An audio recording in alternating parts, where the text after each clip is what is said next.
Right, so today I've got a couple of videos to show you guys. Two separate videos recorded over days, just with two different ways that I've done hydrogen peroxide dosing. Just before the two videos though, I'll just take you how I actually mixed up the hydrogen peroxide. And then yeah, you guys can have a look on the video and let me know what you think. Just wanted to show you some hydrogen peroxide dosing. So I used my syringe and applied some dosage to the back wall. If you look carefully, you can actually see all the bubbles coming off it. So I've got my pump set to like super low. I've got the vortex set to feed mode and everything else is off. So basically the tank just sits stagnant for a little bit. It's a little bit of flow over there with the vortex, but it's nothing major. It just keeps the overflow almost at perfect level.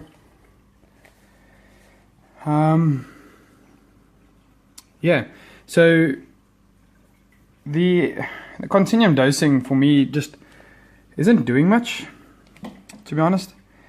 It seems like it's getting worse. I definitely don't think it's getting better. So I've resorted back to trying to spot dose with hydrogen peroxide. So I put in 4 milliliters via syringe. I don't dilute it, I just put it directly in a syringe and spot dose it. And for today I've really just put the back wall. You can actually see on the back wall where the blank spots are is previous attempts of dosing hydrogen peroxide. It bleaches out your Caroline algae.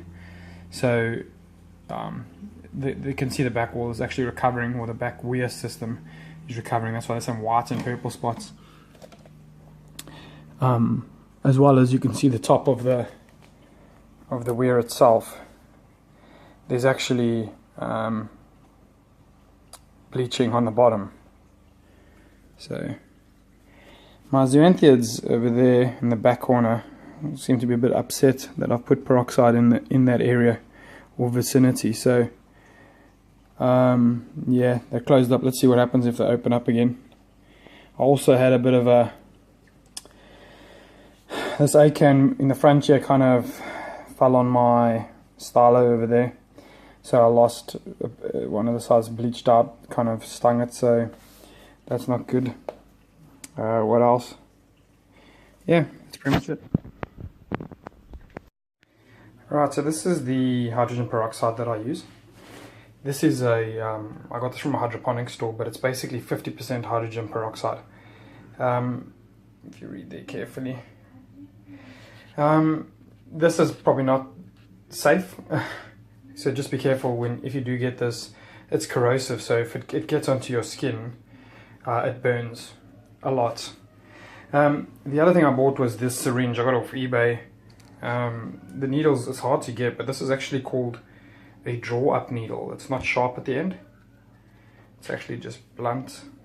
Can't focus on it, but yes, it's a blunt syringe, and that allows me to do more targeted dosing, or at least targeting with the hydrogen peroxide. So the way I used to dose 4 mils of hydrogen peroxide per 200 liters of my tank, and I dosed that in a concentrate. So I was questioning whether or not I need to dilute that dose and see whether or not that's as effective as the other one. So what I've been doing recently is I worked out the ratio to try and get this closer to 10%, and essentially if I use 2 mils of hydrogen peroxide and 8 mils of RODI water, mix the two together and spray it in, I'll still get that bubbling effect on the algae. So I think it actually may be better this way. The other thing is that you have 10 mils of liquid to try and distribute around the tank, so it's better it's easier to try and get more algae at one time. And you're only dosing 2 milliliters, so it probably has less of an effect on the tank itself. So I'm going to continue using that as the dosing technique. The way that I do it though, so I first draw up 8 mils of water, put it into this container over here, then I'll take the lid off, use gloves, and essentially take 2 mils of liquid out of here, pour it into there, and then draw up the 10 mils completely out of the container, and then use that directly into the tank, spraying exactly where I need. There's a nice little cover. You can get both these needles and the syringes off eBay. Use some hydrogen peroxide dosing. Previously I'd used 50% concentration directly onto the algae because I thought that was the right way to do it, but what I was finding was there wasn't enough liquid to actually get around, and I was dosing 4 mils in a syringe at a time.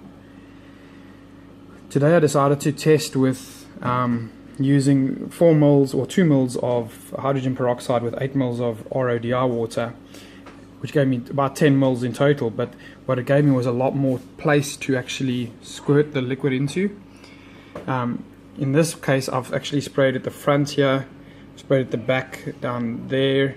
I've also sprayed just above the anemone, and I've also sprayed, you see that little piece of coral, that algae on the coral there, as well as in here by the star polyps. I'm also trying to test to see whether or not the hydrogen peroxide has any negative effects on any of the corals. So I purposely sprayed them close to the corals to see if it does anything bad. Yesterday I'd sprayed in that area there, really, with the concentrates, and the candy cane coral hasn't lost any color, but it did slime up quite a bit, so that made me just wonder whether or not it's not a great idea. We'll see after about 3 or 4 days what this effect has on the coral, on the algae. But in previous tests, definitely the hydrogen peroxide kills the green hair algae.